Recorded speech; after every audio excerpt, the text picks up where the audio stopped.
Hi, നമ്മൾ ഇന്ന് പഠിക്കുന്നത് അക്ഷാംശ രേഖയെക്കുറിച്ചും രേഖാംശ രേഖകളെക്കുറിച്ചുമാണ്.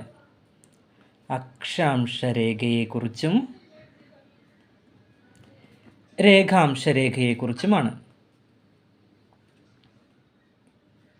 ഓക്കെ, ഇതാണ് ഭൂമി എന്ന് സങ്കല്പിക്കൂ. ഗോളാകൃതിയിലുള്ള ഭൂമിയാണെങ്കിൽ ഭൂമിയുടെ നടുവിലൂടെ പോകുന്ന ഈ രേഖയുണ്ടല്ലോ, ഇതാണ് ഭൂമധ്യരേഖ. ഭൂമിയുടെ നടുവിലൂടെ പോകുന്ന ഈ രേഖയാണ് ഭൂമധ്യരേഖ.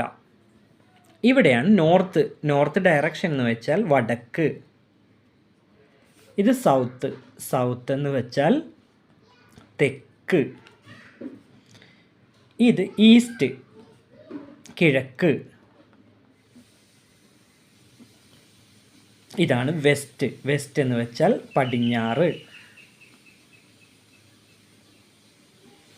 മനസ്സിലായില്ലേ? അപ്പോൾ ഭൂമിയുടെ ഈ മധ്യത്തിലൂടെ പോകുന്ന രേഖയെയാണ് നാം ഭൂമധ്യരേഖ എന്ന് പറയുന്നത്. ഇനി എന്താണ് അക്ഷാംശ രേഖ എന്ന് നോക്കാം.